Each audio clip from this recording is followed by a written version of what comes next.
Hello guys, welcome back to my YouTube channel.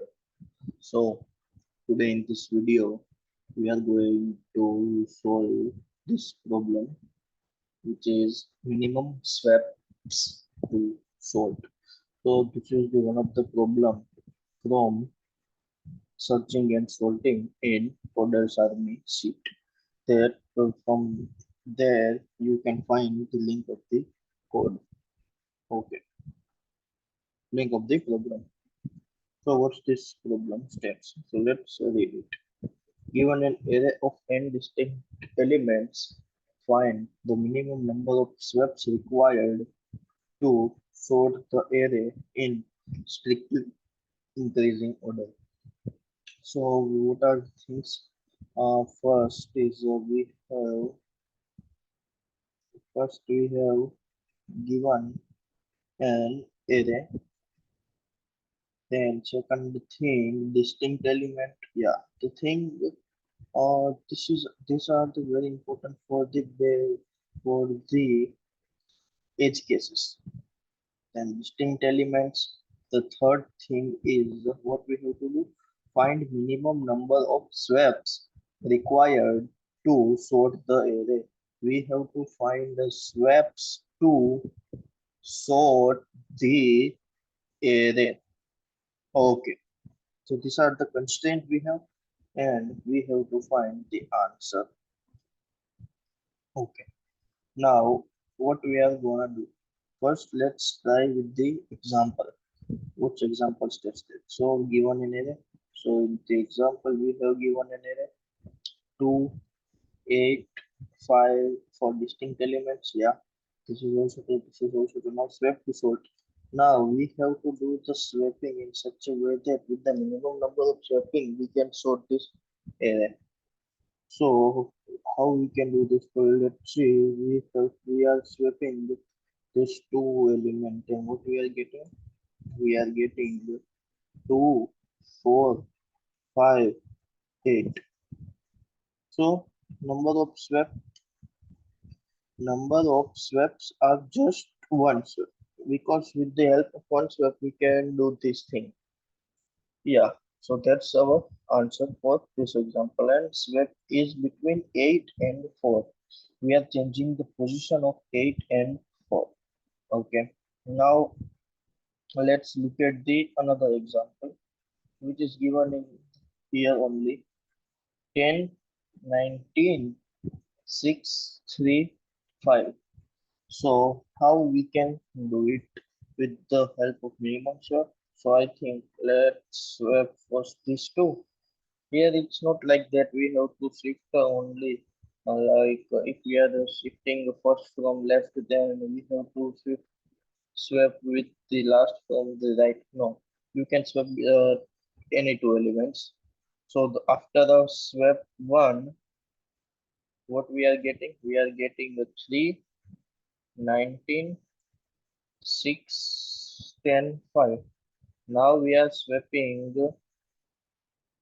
these two, which are in first we are swapping the 10, 3. In the second we are swapping a 19 and 5. So in swap 2 we are getting the 3, 5, 6, 10, 19. So with the help of two swap we can sort this unsorted array. Now how to solve this problem? I told you what you have to do. If you know how to solve this problem, then be with me. So till now, if you understand the problem, then just like the video. Okay. Now we are going to solve this problem. We have to solve in log time and log time, and the space it is order of n. So n log n time complexity, order of n space complexity. Okay, let's start with solution. How we can solve this problem? So let's say we are starting with this example because this seems to be a big one also. 19, sorry, 10, 19, 6, 3, 5. Okay. So first, let me write this sorted one because we can refer with it. Like we are getting the same, or we have to do the swapping thing.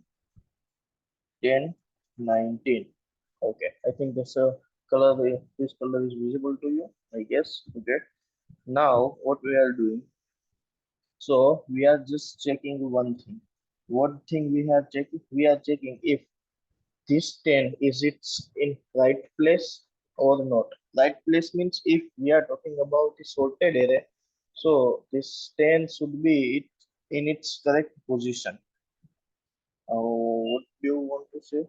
Uh, let's say in this array means this is the array which is a num, which is given in the question. This is a num and this is l. So what we are want to do? So this is a sorted array, and this is the array which is given in question. So we just want to check that if 10 in the num array means unsorted array is in its correct position. If not, then just swap it with the element which is in that position. So let's do that. And at the end, this is the result that we want to get. Okay, let me write it here so that we can get the result. This color is for the steps. So first we are checking that 10 and 3 means the element in sorted area is same as the element in now, means unsorted area no. So we are just swapping these two elements with one pointer. So we are just swapping 10 and 3. So 3, 19, 6, 10, 5. Okay. And we are increasing value of I. No, we are not increasing the value of I. Then again, we are checking. What we are checking? Now this is our updated array. We are checking the element at num is same as in the sorted array. Yes. So now we are increasing the value of I. So now we are increasing value of I. Okay.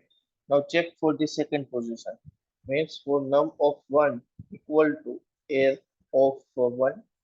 No, that's not true. So what we are doing? We are just swapping with these two elements. Okay. So what we are getting here? Here we are getting a 5 and here we are getting a 19. Now we can say that these two elements same, means the array element in the unsorted array is same position at the array, the sorted array. Yeah, that's true. Then we are increasing I. Now check again here. 6 equal to 6, increasing I. 10 equal to 10, increasing I. 10 equal to 19 equal to 19, increasing I.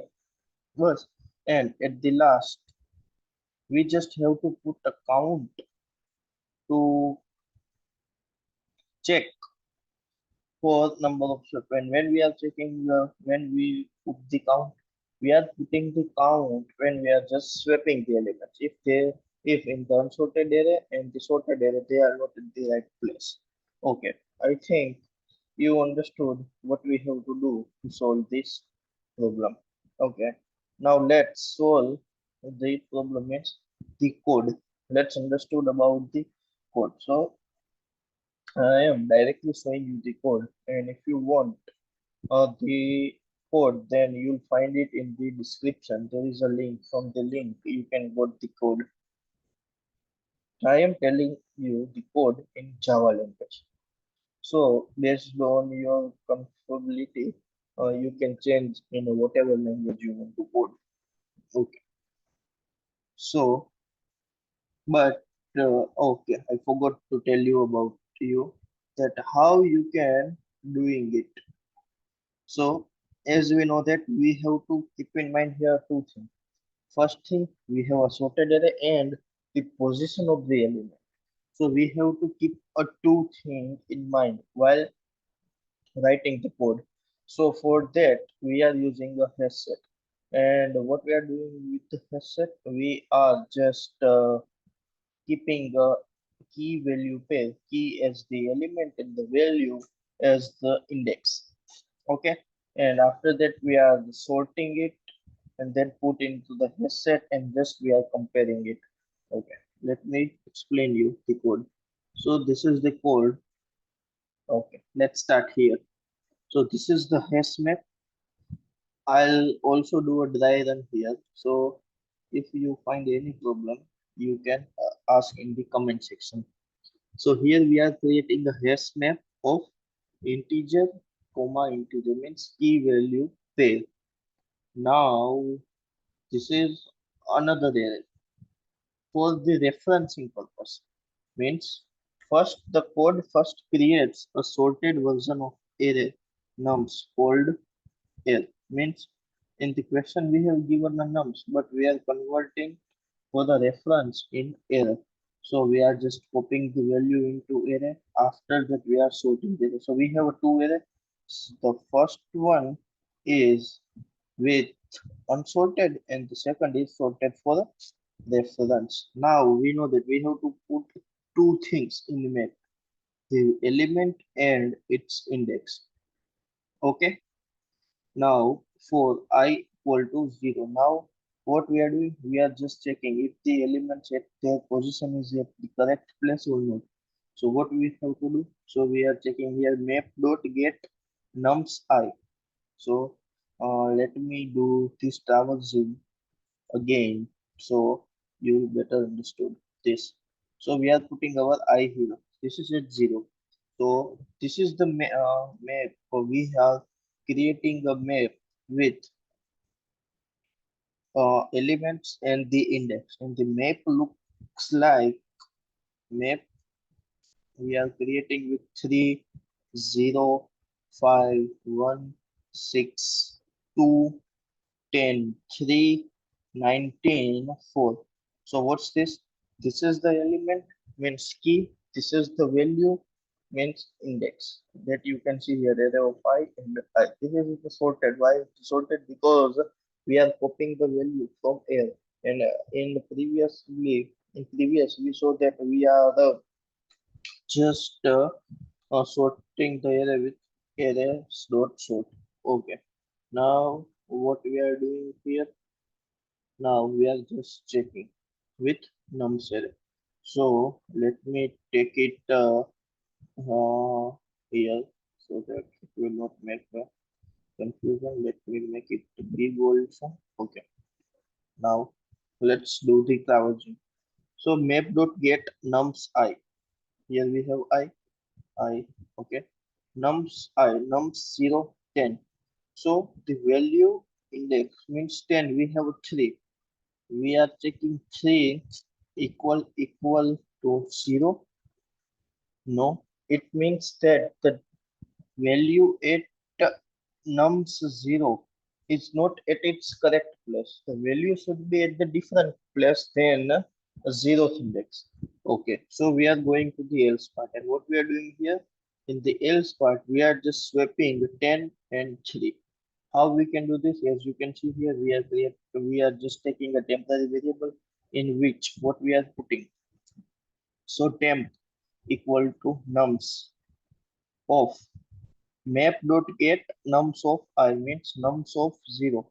Nums of 0. Nums of 0 is 10. 10 means nums of 3. And what's the nums of 3? Nums of 3 is 3.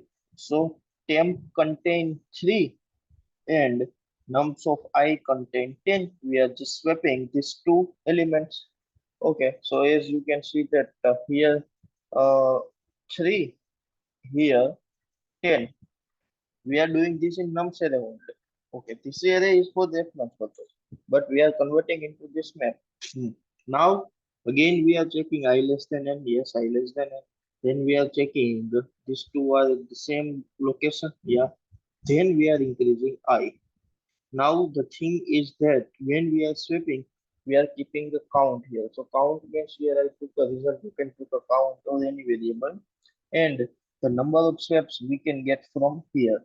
After the code ends, after the while loop ends means I reach here, and after that we are just returning result. Okay. So what the result will, what we get in the result? We get the number of swap required to sort the array. Okay, now let's talk about if we talk about the time complexity and space complexity, because we know that we have a constraint to check it should be n log n time complexity and the space complexity should be order of n. So the first sorting, so this will take n time and this will take n log n time. Now this is again take n time, then this is the n time n. Let me write here